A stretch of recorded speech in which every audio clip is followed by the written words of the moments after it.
Hello EDUSPLORERs, thanks for joining us again and welcome back to another informative video on our YouTube channel.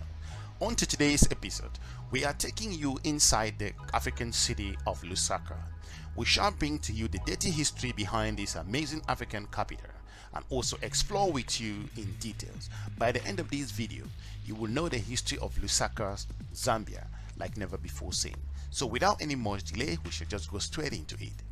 In considering Lusaka, for those of you who don't know, Lusaka is the largest city in the Republic of Zambia with a population of just over 2.7 million people. It serves as Zambia's capital and the country's commercial center. The city is located in the agricultural region of central Zambia and is connected through trains, rails to all major parts of the country. Taking a step back, the British government founded Lusaka in 1913 as a remote outpost for British administrators and farmers. The Soli people were the original inhabitants of the land, but in the 1890s, the British South African Company seized the territory, which had become called then as Lusaka, spelling that with a double A, in honor of the old Soli state. As of 1935, Lusaka became the capital of what was now known as the Northern Rhodesia colony. Capital designation brought major development and infrastructure to the city. The British colonial government commissioned John A. Houghton, a South African, to build the city's government, houses and also other major administrative buildings. Trees were planted alongside the streets and houses with lawns were constructed to accommodate new white settlers. This new green foliage earned Lusaka the nickname at the time as the Garden City. The majority of Lusaka's residents were Europeans or Asian indigenous people at the time. Indigenous Africans were worked also in the city that actually worked in the city were forced to live in compounds on the outskirts of the town or immediately next to their places of employment. Their wives and children were not allowed to live with them or accompany them into the city. The racial hierarchy of Lusaka emphasized white authority and black inferiority in a colony where blacks outnumbered white 10 to 1. If you are new to this channel, we will encourage you to subscribe and share our videos to your different network. By the time Zambia gained independence in 1964, indigenous Africans were allowed to live in the city, but mostly in slums. Upon independence, the new Zambian government built council houses to accommodate black residents, many of whom worked for the government or in its copper industry. Public utilities were installed and then houses represented a vast improvement compared to home built for blacks during the colonial era.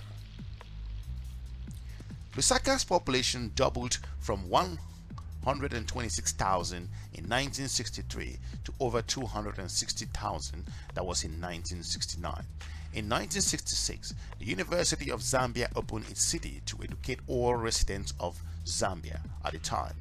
By 1966, Lusaka had emerged as a center of anti-colonial resistance for Southern Africa. The city became a safe haven for African nationalists who organized independence movement in neighboring Zimbabwe, Mozambique, Angola, and South Africa. As of 1969, Lusaka hosted the 5th Summit Conference of East and Central African States. All these meetings, the Lusaka Manifesto as it was called on Southern Africa, was signed condemning the presence of colonial regimes in Southern Africa. From the early 1970s to the mid-1980s, the African National Congress, abbreviated as ANC, South Africa's major anti-apartheid organization, was headquartered in Lusaka. In considering this city, looking at its history, it has had transformed in different areas.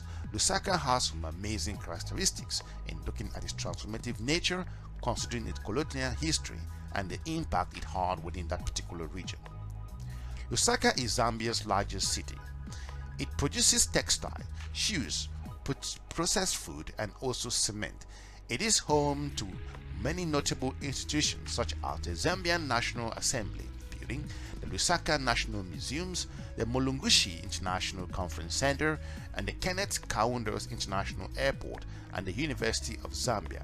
The city's government Also to point out, by the mayor, cities also faces modern day issues in terms of the plight and massive unemployment typical of most African capitals. However, considering Lusaka, the city has transformed. It does become a modern African city. It has its own basic challenges like any other city. Lusaka has some huge attractions. There are several things you could do in this city. For those of you who plan to visit, it's an interesting African city. The city does have its own international museums, has the culture about the Zambian people, and also some other things that will attract you.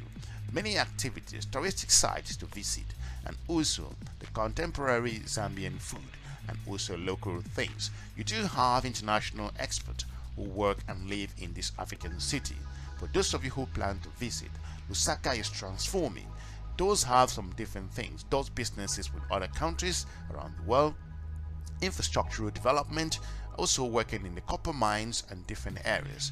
So looking at Lusaka, Lusaka has come a long way, considering its history in the past couple of years as a city that was just 126,000 people many decades ago, as today become having just over 2.7 million people.